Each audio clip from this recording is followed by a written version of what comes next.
नमस्कार, UP express में आप सभी का स्वागत है। मैं हूं नीलू और अब खबरों की शुरुआत करते हैं और बात करते हैं ऑपरेशन क्लीन की। तो उत्तर प्रदेश पुलिस का ऑपरेशन क्लीन जारी है। एक के बाद एक अपराधियों की धरपकड़ जारी है। रामपुर में चेकिंग के दौरान पुलिस और बाइक सवार 4 बदमाशों की मुठभेड़ हो गई। मुठभेड़ में 25,000 का इनामी बदमाश गुड्डू पंडित घायल हो गया है। गुड्डू पंडित पर 40 से ज्यादा मुकदमे दर्ज हैं। पुलिस के मुताबिक 2 बाइक पर सवार 4 बदमाशों को जब रुकने को कहा गया तो वो फरार होने लगे। पुलिस टीम ने उनका पीछा किया। अजयपुर गांव के पास उन्हें पुलिस टीम पर फायरिंग कर दी, जिसमें पुलिसकर्मी बाल बाल बचे। पुलिस की जवाबी फायरिंग में एक गोली गुड्डू पंडित के पैर पर लगी, जबकि 3 अपराधियों को पुलिस ने कॉम्बिंग कर गिरफ्तार कर लिया है। गुड्डू पंडित के 2 साथी दिल्ली के रहने वाले हैं और दिल्ली से वारदात को अंजाम देने के लिए रामपुर आते थे। पुलिस सभी से अब पूछताछ कर रही है। शाम को रामपुर पुलिस मुरसाना के पास चेकिंग कर रही थी, भीमनगर की पुलिस। हमारा फोर्स लगा था वहाँ पर। 2 बाइकों पे लोग थे, 4 लोग। उनको रुकने के लिए कहा गया तो रुके नहीं। पुलिस ने उनका पीछा किया, वाया खोद गए अजयपुर के पास उनको इंटरसेप्ट किया तो एक ने फायर कर दिया पुलिस पे। तो पुलिस की बाल बाल बचे। जब पुलिस ने फायर बैक किया तो उसके पैर में गोली लगी। 3 भाग गए थे मौके से, लेकिन बाद में कॉम्बिंग करके उनको भी पकड़ लिया। तो कानपुर का गैंगस्टर विकास ढेर हो चुका है और अब एक के बाद एक उसके गैंग के सदस्यों की धरपकड़ जारी है और इसी के साथ सामने आ रहे हैं विकास से जुड़े तमाम राज।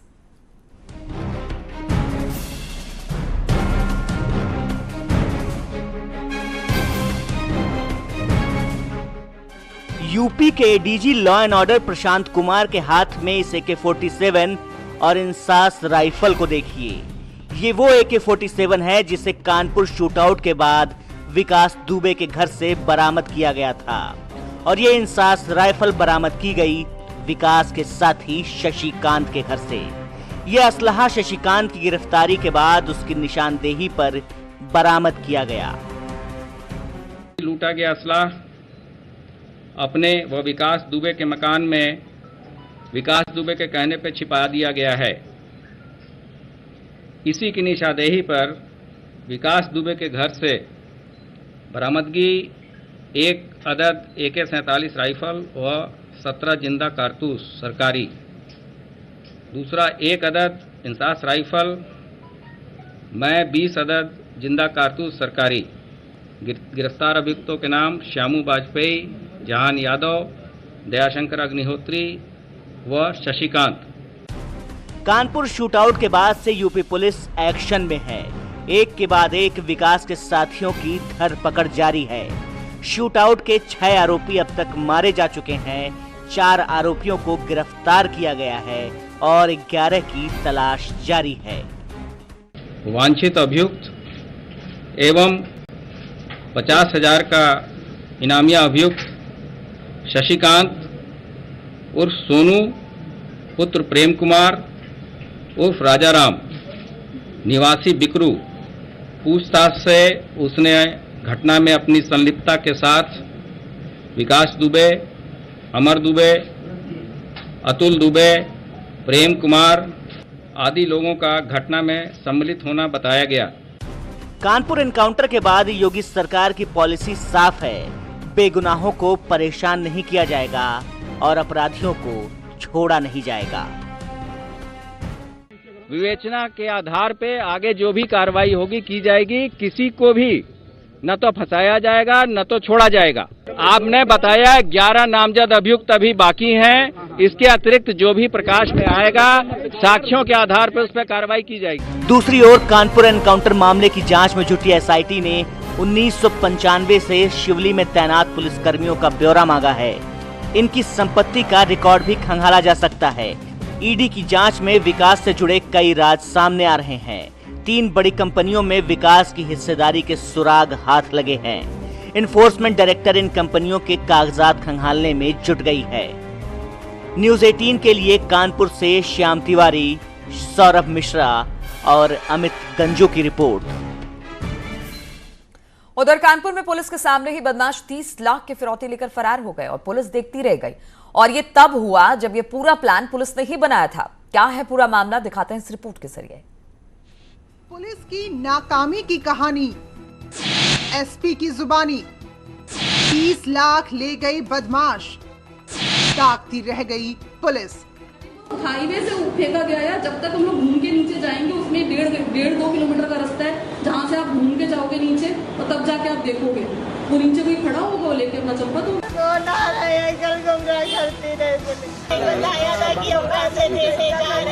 खाकी वर्दी में कसी एकदम बेतकल्लुफ होकर पुलिस की नाकामी को बता रही ये है कानपुर की एसपी साउथ अपर्णा गुप्ता।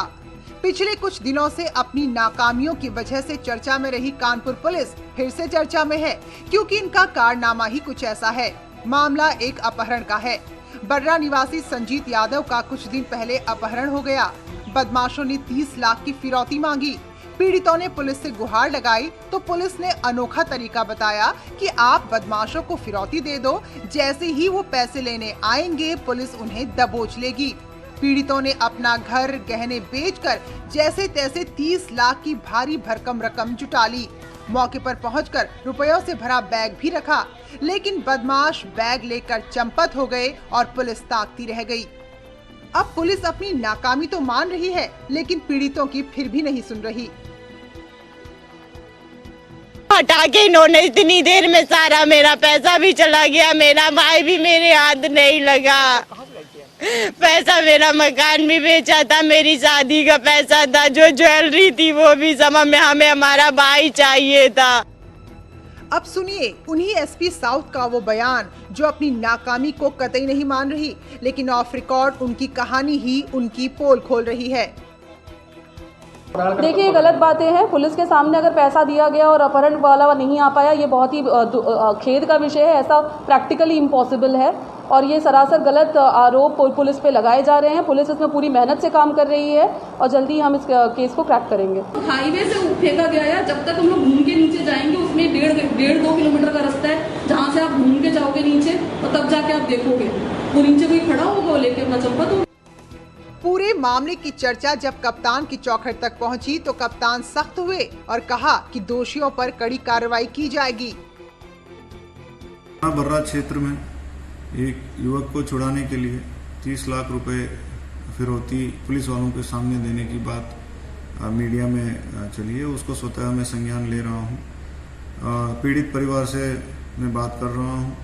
उनकी पूरा जो शिकायत जो भी है पुलिस विभाग के प्रति, जो भी गलती किया है डिपार्टमेंट की ओर से, उनके खिलाफ कड़ी सजा मिलेगी। तो ये है कानपुर की पुलिस जो कागजों में शेर है लेकिन जमीन पर ढेर। सवाल ये कि पुलिस की नाकामी का खामियाजा आखिर पीड़ित परिवार कब तक भुगतेगा। न्यूज़ 18 के लिए कानपुर से श्याम तिवारी की रिपोर्ट। और कानपुर शूटआउट केस में बड़ा खुलासा हुआ है। एसटीएफ से मुठभेड़ में मारा गया प्रभात उर्फ कार्तिकेय था नाबालिग। सोशल मीडिया में कार्तिकेय की मार्कशीट अब वायरल हो रही है। हाई स्कूल की मार्कशीट है ये। सर्टिफिकेट आधार के कार्ड के मुताबिक प्रभात उर्फ कार्तिकेय 16 साल का था। हाई स्कूल मार्कशीट में उसकी जन्मतिथि 27 मई 2004 बताई जा रही है।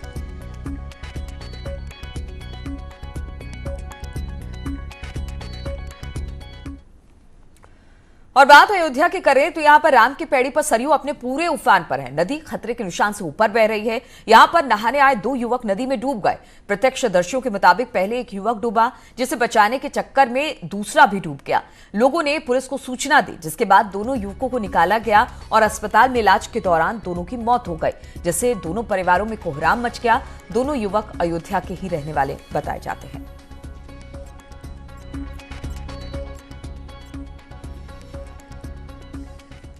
और मानसूनी बारिश के बाद गोरखपुर में भी नदियां उफान पर है। कुछ खतरे के निशान को पार कर गई है तो कुछ खतरे के निशान को छूने को बेताब है। राप्ती नदी का जलस्तर बढ़ा तो इलाही बाग इलाके में नदी के किनारे रहने वाले लोगों के घरों में पानी घुस गया, जिसके कारण अब उन लोगों ने बंधे पर ही अपना आशियाना बना लिया है। हमारे घर में पानी घुस गया है। एक ठो घर तो बह गया है। 3 ठो घर हमारा एकदम पानी से डूबा हुआ है। अब कैसे चल रहा है? अब कैसे खाना पानी बन? अब ऐसा ही देखिए, रोड पे हम लोग हैं, कहाँ से खाते पीते होंगे तो अल्लाह जानता है। बच्चे छोटे छोटे लेके हम लोग परेशान हैं। और देवरिया में भी बाढ़ का कहर देखने को मिल रहा है। यहां पर भी राप्ती और सरयू नदी खतरे के निशान से ऊपर बह रही है। बाढ़ खंड विभाग के अफसर तटबंध बनाने में जुटे हैं और तटबंधों की निगरानी के लिए सीसीटीवी भी लगाए गए हैं। देवरिया में बरहज और रुद्रपुर इलाके सबसे ज्यादा प्रभावित हैं, जिसमें कई एकड़ फसल इस वक्त जलमग्न हो चुकी है।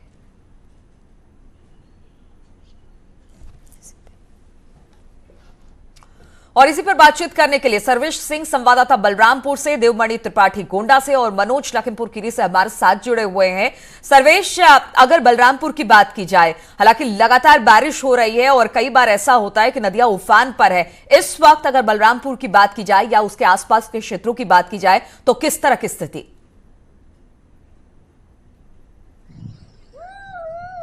देखिए नीलू, आपको बता दें ये तराई का इलाका है और नेपाल से सटा हुआ है। नेपाल की पहाड़ी नदियां हैं और राप्ती नदी है।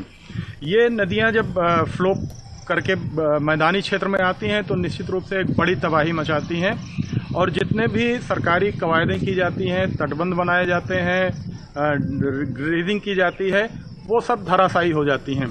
हर साल तटबंध बनाए जाते हैं, उनकी मरम्मत होती है, लेकिन जो नदियों का फ्लो है, जो पहाड़ी नाले जब उफान पर आते हैं और जो इनका फ्लो होता है सीधे जब ये पहाड़ से उतरती हैं और मैदानी क्षेत्र में आती हैं तो ये आसपास के इलाकों को तबाह करती हैं।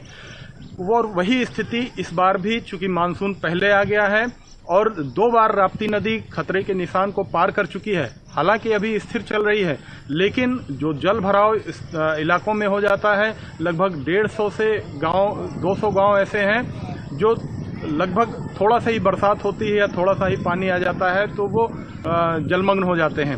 ऐसी स्थिति में सरकार तमाम प्रयास करती है, प्रशासन तमाम दावे करता है। तो सर्वेश, अब जिस तरह से वहां पर आपने बताया कि कई ऐसे गांव हैं जो कि जलमग्न की स्थिति में है, तो क्या वहां के लोगों को वहां से हटाकर कोई सुरक्षित स्थान पर भेजा गया है? और हम चाहेंगे थोड़ा पीछे की तस्वीर भी आप दिखाएं कि किस तरह से वहां पर जो नदियों का जलस्तर बढ़ा है उसका आलम क्या है। देखिए, ये हम राप्ती नदी पे ही खड़े हुए हैं और जो राप्ती नदी की स्थिति है वो आप देख सकते हैं कि अभी तो ये स्थिर चल रही है। अभी 2 बार ये खतरे के निशान को पार कर गई है और राप्ती नदी जब खतरे के निशान को पार करती है तो इसका जो तटवर्ती इलाका है ये जलमग्न हो जाता है। हालांकि यहाँ के लोगों को अब चूंकि नियति है, ये हर साल ये बाढ़ की विभीषिका ये लोग झेलते हैं, यहाँ के लोग झेलते हैं। वो जब जलभराव हो जाता है वो तटबंधों पे आ जाते हैं, सड़कों पे आ जाते हैं और किसी तरह से ये बाढ़ की स्थिति कुछ से निपटते हैं। बिल्कुल, बाढ़ की स्थिति इसी बन जाती है और लोगों को हर साल इस बाढ़ से चुनौती मिलती है और लगातार इस तरह की तस्वीरें देखने को मिलती है। गोंडा से देवमणि भी हमारे साथ है। देवमणि, अगर वहां के हाल की बात की जाए तो वहां पर किस तरीके का हाल है और क्या लोगों को अब सुरक्षित स्थानों की तरफ प्रशासन लेकर जा रही है? नदियों के किनारे जो बसावट है उनको वहां से हटाया जा रहा है? देखिए, ये जो ये तरफगंज का और कर्नलगंज का इलाका है वो मानसूनी बारिश हो या फिर जैसे ही पहाड़ी इलाकों में या पहाड़ी जो नदियां हैं वो जब फैलाव में आती हैं और वहां से जब वाटर डिस्चार्ज होता है, चाहे शारदा, गिरिजा, बनबसा और सरयू बैराजों की बात करें तो इस साल की बात करें अगर तो लगभग 3.25 लाख क्यूसेक पानी जो डिस्चार्ज है वो किया जा चुका है और जो घाघरा का जलस्तर है एल्गिन चौसड़ी तटबंध पर वो लगभग 1 मीटर के आसपास खतरे के निशान से ऊपर पहुंच चुका है। बात अगर प्रशासन करें तो नीलू, यहाँ पे मैं बताना जरूरी समझता हूँ कि यहाँ के जो लोग हैं उनका ये कहना है, उनसे जो बातचीत होती है हमारी, जो हर साल जो बाढ़ की विभीषिका झेलने वाले लोग होते हैं उनका ये कहना है कि हमें अब इस चीज की आदत पड़ गई है, क्योंकि प्रशासन यहाँ पर जब काम बंद होने की स्थिति में आता है, जो जून का महीना होता है, जब तक काम पूरा कर लिया जाना होता है तटबंधों पर, तब यहाँ पे काम पूरे दबाव पे होता है और बरसात आने तक भी कामकाज चलता रहता है, तटबंध की मरम्मत नहीं हो पाती है और हर साल बाढ़ की विभीषिका वहां के लोग झेलते हैं। और जिस तरह से आपने बताया, अब तो लोगों को आदत हो गई है इस चीज की। मनोज भी लखीमपुर से हमारे साथ है। मनोज, अगर लखीमपुर की हाल और उसके आसपास के क्षेत्रों की बात की जाए तो वहां पर किस तरह की स्थिति है? नदियां क्या खतरे के निशान से ऊपर बह रही है और प्रशासन की तरफ से किस तरह से तैयारी की गई है इसको लेकर? बिल्कुल, मैं नीलू आपको बता देना चाहता हूँ, लखीमपुर खीरी की 5 तहसीलें हैं जो बाढ़ग्रस्त रहती हैं। लगभग 200 से ज़्यादा गाँव के लोग बासिंदे बाढ़ से प्रभावित होते हैं। पिछले 10 वर्षों से लगातार लखीमपुर खीरी की 5 तहसीलों में बाढ़ आती है। शासन प्रशासन योजनाएं बनाते हैं, लेकिन योजनाएं पूरी तरीके से बनाने के बाद ध्वस्त हो जाती हैं। हर साल का हर वर्ष का यही आलम रहता है। लगभग अब तक कम से कम 20 से 25 गाँव पूरी तरीके से नेस्तनाबूद हो चुके, ख़त्म हो चुके हैं। बिल्कुल, दावे तो बहुत होते हैं। मनोज से लगता है हमारा संपर्क टूट गया है, लेकिन दावे बहुत होते हैं। प्रशांत, ब्रेक के बाद एक बार फिर से आप सभी का स्वागत है। और इस वक्त देहरादून से एक बड़ी खबर आ रही है। यहां पर बीती रात हुई मूसलाधार बारिश के कारण चुक्खूवाला इंदिरा कॉलोनी में मकान ढह गया है, जिसमें 6 लोग दब गए हैं। मौके पर एसडीआरएफ और पुलिस राहत बचाव कार्य में जुटी हुई है। यह घटना रात 1 बजे के आसपास की बताई जा रही है। अभी तक राहत बचाव टीम ने 4 लोगों को रेस्क्यू किया है, जिसमें 3 लोगों की मौत हो गई है, जबकि 2 की हालत गंभीर बताई जा रही है। तो तस्वीरें आप देख रहे हैं देहरादून से है। यहां पर लगातार बारिश हो रही है बीती रात से, और खबर ये आई कि एक मकान ढह गया है चुक्खूवाला इंदिरा कॉलोनी में, और बताया जा रहा है कि 6 लोग दब गए थे। 3 लोगों का रेस्क्यू किया गया है, जिसमें 3 महिलाएं बताई जा रही हैं। 3 महिलाओं की मौत बताई जा रही है, जिसमें से एक गर्भवती महिला भी शामिल है। तो बड़ी खबर इस वक्त आ रही है देहरादून से, जहां पर लगातार बारिश के कारण चुक्खूवाला इंदिरा कॉलोनी में मकान ढह गया, जिसमें 6 लोग दब गए। मौके पर एसडीआरएफ और पुलिस राहत बचाव कार्य से जुटे हुए हैं। और सत्येंद्र बर्तवाल इस वक्त और अधिक जानकारी के साथ जुड़ गए हैं। सत्येंद्र, क्या राहत बचाव कार्य अब भी चल रहा है और कुछ पता लग पाया है कि कितने लोग इस मकान में रहते थे और कितने लोगों का रेस्क्यू कर लिया गया है अब तक, और कितनों की मौत बताई जा रही है इसमें? बिल्कुल नीलू, क्योंकि राहत बचाव का कार्य अभी भी जारी है। आप देख सकते हैं कि यहाँ पे पुलिस प्रशासन और जो एनडीआरएफ की टीम जो पहले लगी थी, अब वो यहाँ से हट गई, क्योंकि मलबा कुछ ज़्यादा है। जेसीबी के द्वारा ये मलबा हटाया जा रहा है। बताया जा रहा है कि एक महिला अभी भी इस मलबे के अंदर दबी है। 5 को निकाल लिया गया है, जिसमें एक गर्भवती महिला सहित 2 और जो महिलाएं तो उनकी डेथ हो चुकी है। एक जो बच्ची थी करीब 7 से 8 साल की बताई जा रही है, वो बच्ची, और एक जो पुरुष हैं उनको अभी अस्पताल भेज दिया गया है। उनका ट्रीटमेंट लगातार जारी है। उनकी भी हालत अभी जरा गंभीर बताई जा रही है। नीलू, मैं आपको बता दूं, जो ये पूरा प्रकरण, क्योंकि ये आप देख सकते हैं, ये पीछे जो ये पूरा एक पुस्ता है, ये पुस्ते को ढहने से ये पूरा हादसा हुआ है। सिंगल स्टोरी ये मकान था। यहाँ पे जिस मकान में 2 परिवार रहते थे, जो अभी बताया जा रहा है। और नीलू, ये पुस्ता है क्योंकि यहाँ ऊपर प्लॉटिंग चल रही है। आप साफ तौर पर जो स्थानीय लोगों का है कहना है कि यहाँ पे लगातार इन लोगों ने इसकी विरोध भी किया था, और प्रशासन को ये पहले भी ये बताया गया था कि ये गलत हो रहा है। और जो ये पुस्ता आज यहाँ पे ढहा है, और अभी भी नीलू, क्योंकि और भी मकान अभी भी खतरे की जद में बताया जा रहा है, क्योंकि ये पूरा मलबा यहाँ जो ये जिस मकान के ऊपर अभी हम खड़े हैं, इस मकान के अंदर भी पूरा मलबा यहाँ साफ दिखाई दे रहा है। ये मलबा अंदर घुस गया। स्थानीय लोग हैं, उनसे भी जान लेते हैं कि सर किस तरीके की आप लोगों ने पहले भी शिकायतें की थी और क्या अभी तक स्थितियाँ हैं? देखिए, हम लोगों ने प्रशासन के पास ये लिखित में शिकायत करी थी कि इतनी बड़ी हाइट में आप जो है पुस्ता मत डालिए, क्योंकि ये बिल्कुल स्ट्रेट पुस्ता है, और इस स्ट्रेट पुस्ते में जब आप भरान कर रहे हैं मट्टी का, तो वो मट्टी जो है बहुत, जब बारिश होगी तो प्रेशर मारेगी और पुस्ता टूटेगा। और वही हमारी संभावना जो हमने बहुत पहले प्रशासन को करी थी, वो आज जो है बिल्कुल सामने है। तुम्हारे दुर्घटना के रूप में सामने आई है, जिसमें 4 कैजुअल्टी हुई है, 2 लोग जीवित हैं। अभी एक बिल्कुल सत्येंद्र, कहा जा सकता है ये जांच का विषय है कि किस तरह से वहां पर पुस्ता काटा जा रहा था, किस तरह से लगातार लोग इस बात की शिकायत कर रहे थे, और अब एक बड़ा हादसा निकलकर सामने आया है, जब 3 लोगों की मौत इस घर के ढहने के बाद हो गई है। बहुत बहुत शुक्रिया आपका। इसी के साथ इस बुलेटिन में फिलहाल इतना ही।